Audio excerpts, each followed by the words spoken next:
Bray's had some off time lately, and he's been gone like 2 years. Is it 2 years? And in all that 1 year. Okay, 1 year. So he's had all this time to think of something, and it sounds like something Bray would come up with.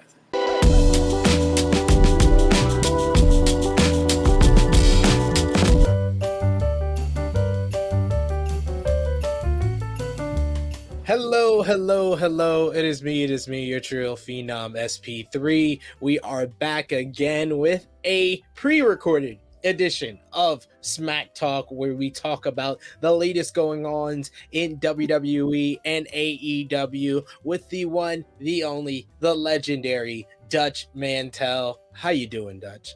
Well, I'm sitting here. I'm going to tell the people, this is not Friday night. And we're covering 4 hours of TV on Friday night. But this is Sunday night. And I'm sitting here about to wet my pants because that big hurricane is headed toward me. So this could be, I hope not, it could be one of my final podcasts with this. You ever been in a hurricane? Oh, you said, I asked you earlier, you ever been in a hurricane? Well, once or twice here in New York, we've gotten a hurricane, but you don't consider it a hurricane because you're from Florida and you have the real hurricanes out there. No, I don't consider it a hurricane. It was in New York, but guess where else I was in a hurricane? This is where I was in them, Puerto Rico. Brother, when it comes across there, forget it for the next 2 weeks. Hey, one just came through Puerto Rico, and half the island still doesn't have electricity. And you know how long they've been having this problem about electricity? How long? 40 years. Really. When I was down there working for Carlos Colon years and years and years ago, the lights would go out and the water, you couldn't use the water. And they've had these problems for years and years and years. And they're still not fixed.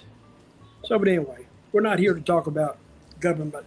But you talk about, the last 40 years, but WWE has experienced a change from their last 40 years this year with Triple H being in charge. And one of the things that he's implemented as of late is little teasers that are not used on television, but they are used, online to create buzz. And the big buzz storyline right now, Dutch, is this whole White Rabbit mystery. There was first the song by Jefferson Airplane, White Rabbit, played during was it Jefferson Airplane or Jefferson Starship? They had two names. Did you know that? See, you're teaching me stuff. You teach everyone here. But University of Dutch is in session. As always. But yes, they played the song during the Friday SmackDown taping 2 weeks ago, and with the red lighting that was known for the Fiend Bray Wyatt, they did that during the house shows over the weekend. And then on Monday night's Raw, there was a QR code behind Austin Theory when he was getting ready for his one-on-one matchup with Kevin Owens on Monday Night Raw, and it took you to a video that had a white rabbit. It said "Feed your head," and then it took you to a Hangman game that said "Who killed the world?" And then the Hangman tried to figure it out. They spelled out demon. The letters of demon weren't included except for the letter D, and it spelled out "You did." So who killed the world? You did. And then the White Rabbit led you down a rabbit hole, and then it led you to the numbers 923, which led many people to believe that it was going to be September 23rd, Friday Night SmackDown, that we were going to see the mystery unfold. But what we got instead was another QR code during the backstage segment with the Street Profits and Hit Row. There was a QR code on the TV screen behind them, and it took you to another video where you had to go through a maze. And once you got through the maze, it took you to a picture of the White Rabbit with coordinates, as well as the word patricide meaning to kill your father, and the coordinates led to this Monday's Raw. So listen, I didn't know all that, but and let me explain something. I was supposed to watch 4 hours of TV Friday night, and I said, well, I'll tape them because I was tired Friday. And Somehow they didn't tape, but I watched this, as many clips as I could. But I hope if I was watching that show, you don't ask these people to do too much. Don't ask wrestling fans to actually work. I mean, if you don't slap them in the face with it, I think if you're doing those codes and they're clicking in the cameras, and it almost be asking them to use their brain sometimes. And some people I'm not willing to do that, to tell you the truth. I am willing to do that, and I like that. I like that attention to detail. No, I like that basically rewarding the viewers for paying attention. But I do like the way they're doing this, because it is interesting and it's better. And if it is Bray Wyatt, which I don't know, and nobody knows, but that's what you're supposed to do to be a wrestling fan. Oh, it's Bray Wyatt. It's going to be good. But I do like the thought process behind it.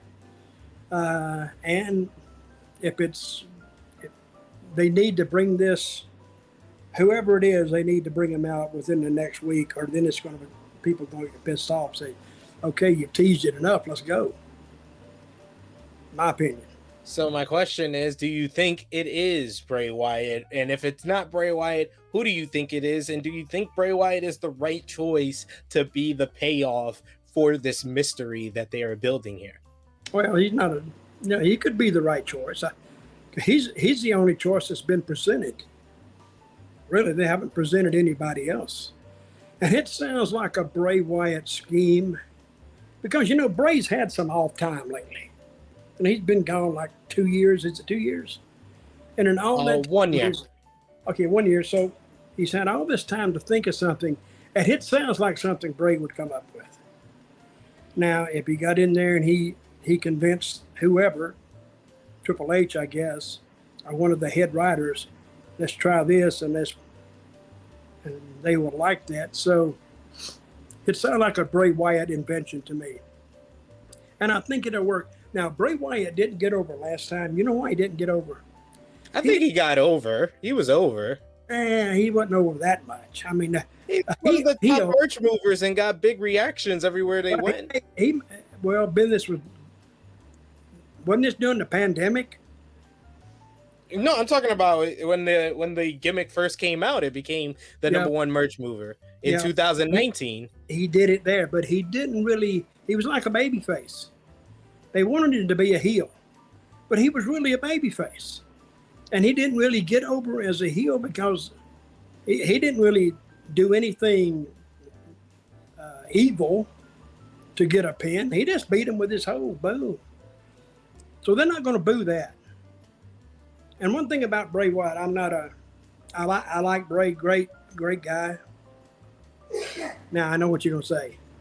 But, now this is the knock, but, no, he is a really good guy. But I never got his deal. When he would do his interviews and he would go through all this talking, and when he would get done or finished, I'd go, what the did he say? Because I didn't remember a word he said. And I liked the family. I liked, he was surrounded all that. He had the backup. So I wish it would have clicked on me. You see, if it clicked on, and he sold a lot of merchandise, but he was different. So we'll see what they do with this. Just because I'm not 200% sold on, don't mean thousands and thousands and thousands of the wrestling fans won't be. But you think that the buzz that it's created is a good sign for the Triple H regime? Oh, yeah, it is. Because wrestling fans appreciate the work going into entertaining them. And they appreciate that.